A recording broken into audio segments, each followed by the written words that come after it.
Assalamualaikum warahmatullahi wabarakatuh. Halo guys, perkenalkan nama saya Fatimah Tuzahro. Saya di sini akan membahas soal SBMPTN Geografi.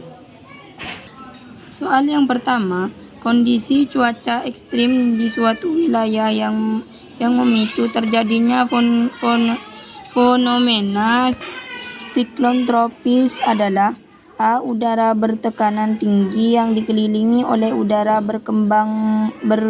berkelembaban tinggi.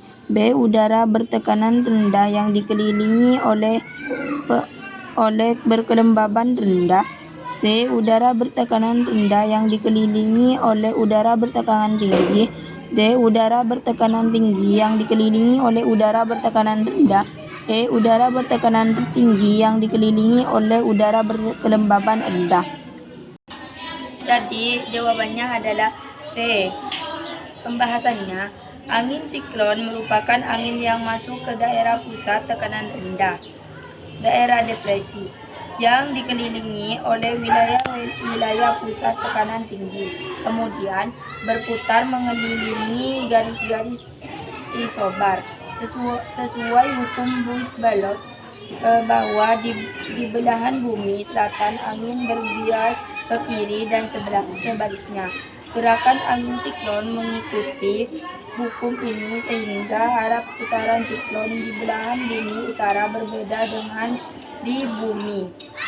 Di belahan bumi selatan, gerakan siklon di belahan jarum jam, sedangkan di belahan bumi selatan searah dengan jarum jam.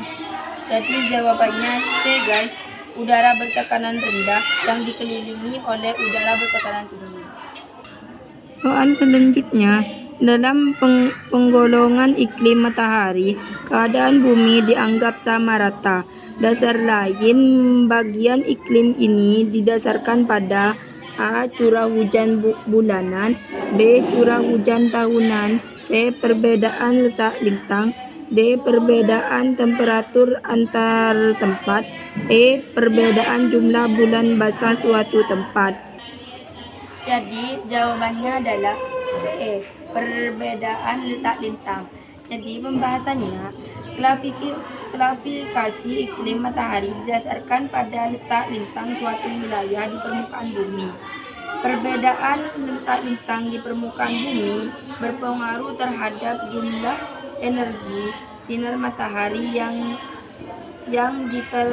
diterima bumi. Keadaan ini menyebabkan suhu udara di wilayah khatulistiwa lebih panas dibandingkan wilayah lintang tinggi.